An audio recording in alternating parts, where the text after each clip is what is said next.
Hello, good morning everyone. আপনারা সবাই কেমন আছেন? আশা করি ভালো আছেন। আমাদের পাশের বাড়ির কাকু এই প্লাগটা দিয়ে গেছে এটা লাগানোর জন্য বাড়িতে। তো চলুন এটা কোথায় লাগানো যায় সেটাই আপনাদের সাথে শেয়ার করি। তো চলুন পতাকাটা নিয়ে ছাদে চলে যাই, ভাবছি ছাদে লাগাবো। তো আজ হচ্ছে শুক্রবার, কালকে শনিবার, কালকে 15ই আগস্ট। তো আজকে লাগিয়ে দেবো। তো চলুন ছাদে চলে এসেছি। তো আজকে মেঘলা ওয়েদার, একটু ওয়েদারটা ভালো নেই, বৃষ্টি পড়ছে একটু একটু আর প্রচণ্ড ঝড় দিচ্ছে। তো সেটাই ভাবছি যে কিসে লাগাবো। এই যে একটা আগের থেকে একটু লাঠি খুঁজে রেখেছিলাম যে এটাতে লাগাবো, তো খুঁজে নিয়েছি। এটার মধ্যে আস্তে আস্তে করে উপরে দিলাম। তো তারপর এটাকে একটু সুতো দিয়ে বেঁধে দিতে হবে যাতে এটা উপর থেকে নিচ দিকে না নেমে যায়। তার জন্য কি সুন্দর আটকে গেছে, খুব সুন্দরই আটকে গেছে। তাও একটু সুতো বেঁধে দেবো যাতে না নিচে পড়ে যায়। তো আমি দেখছিলাম একটু বেশি লম্বা হয়ে গেছে, আর একটু ছোটো হলে ভালো হতো, যেটাতে লাগাবো সেটাতে লাগাতে সুবিধা হতো। তার জন্য তো কী করা যাবে, আমার কাছে যেটা ছিল আমি সেটাতেই লাগিয়ে দিয়েছি।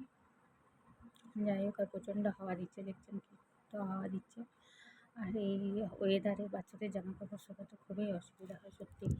তো এই যে আমার একটা বালতির মধ্যে ফুল গাছ লাগানো ছিল, সেই বালতিটাই নিয়ে নিয়েছি আটকানোর জন্য। তো সেটাই নিয়ে এসে সেটাতে লাগাচ্ছি, কিন্তু সেটা থাকছে না, আসলে ভারী হয়ে যাচ্ছে, সেই জন্য নরম নরম লড়ছে আর পড়ে যাচ্ছে।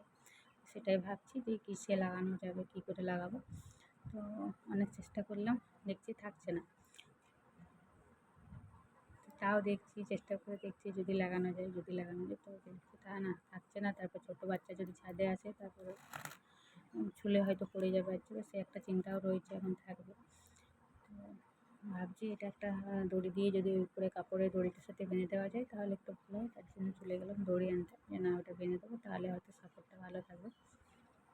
তার জন্য সাপোর্ট দিলে হয়তো থাকবে। কি সুন্দর উঠছে দেখুন পতাকাটা, সুন্দর উঠছে। তো আপনারা বাড়িতে কারা কারা পতাকা লাগালেন অবশ্যই কমেন্ট করে জানাবেন।